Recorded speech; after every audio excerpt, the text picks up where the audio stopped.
Hey everybody, it is TorontoUnicorn here, and I've got a really kick-ass story about when I used to party hard in my middle teens or late teens, right? I was out drinking, partying, kind of getting used to having some of those things in my life at that age. And I have a big story time about when me and my friends all went and camped out at this place and had a bunch of fucking sex in our tents, right? It was a really cool story. So, I don't know exactly what year it was, but I know that I saw Big Sugar play Turn the Lights On live, and I just checked on Google, and that was 1998. So, I was born in 1983. If you want to do that math, you're welcome to, but I ain't saying how old I was on this thing.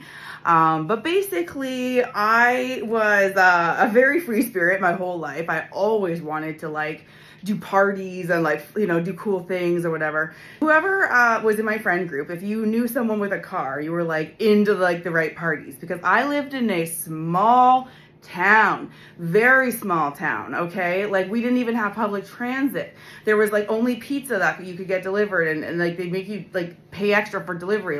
It was crazy. So when we partied, we'd go party kind of at places, people's houses, sheds, whatever, but you'd need a car to get there, right? So cars were currency in my social group. I remember I used to be friends with guys with big trucks, and I would be really cool to be the passenger seat girl, even if I wasn't sleeping with them.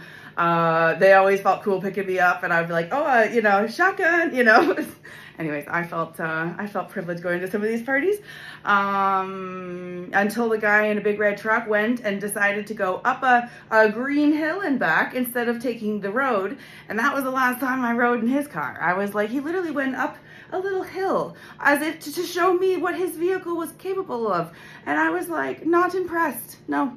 Anyways, so basically we all pack up. I did have a boyfriend at the time, but crazy scenario is halfway through this event was when we broke up. So I don't even ask, it's crazy. But basically we went to this thing. I don't remember the name of it. All I know is that it was this outdoor place where you could bring tents, we could have bonfires, whatever. And then in the morning there was Big Sugar, and there was other bands, live music. There was also a derby race, right? So sometimes they have demolition derbies where all these cars drive over one another kind of thing, or they have beat up car, derbies where people race around. I don't know what it was.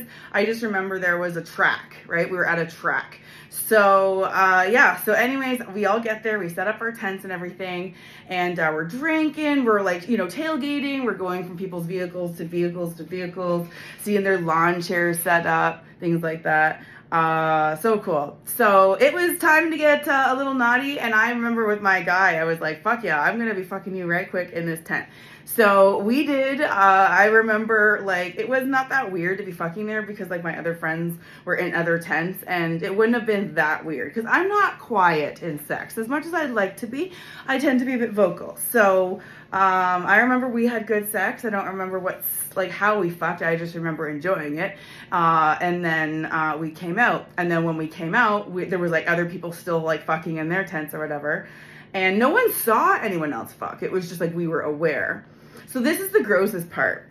So one guy is the brother of one of my best friends at the time, small town, right? And he banged this girl, and he basically threw the condom outside of the tent, full of semen, okay? And someone picked it up and put it on the fire. And then it was bubbling, and oh my God, it was the cum shot was on the fire. And so I remember being kind of grossed out by that. A few people were grossed out by that. So that was one of the memories of that night. So here's the crazy part. So I had to leave only after one night. Most of my friends stayed for both nights, because my boyfriend said he had to get back for a certain event, right? So little did I know, I leave, I pack up my shit, and I leave with him, only to find out when we get to the place he needed to go that he was actually bullshitting me. He didn't actually have to leave, and he just wanted to spend only one day. So I could have spent an extra day there with my friends or something, but I remember it was I was suddenly at his house with new information that he had bullshitted me, and I'm eating the pasta salad that they're giving me, and I'm just oh my God, this motherfucker, So that was it. I think we broke up after that. Yeah. I don't like dishonesty. Nah, not cool. Live a true and authentic life. I mean, how fucking hard is it to be authentic and true and honest? I mean, just try it, you know? That's a fun story. I used to have sex, back of pickup trucks with my friends, like one-on-one, right? Things like that. I've had fun. I've had some fun times. I mean, we had no cops around. We had no voyeuristic eyes because we lived in such a small town. Though we actually would build these like party shacks, and like we would party in these well-designed, they had sometimes like the old seats of a snowmobile, or maybe the snowmobile doesn't work, but the seat sure fucking does.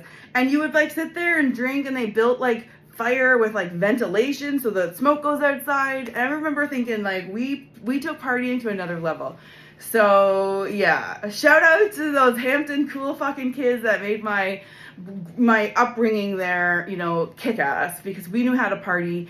I remember getting lost in the woods one too many times with like one too many Mike's Hard Lemonades in me, and I got so many stories to tell about that. TorontoUnicorn.com has all links.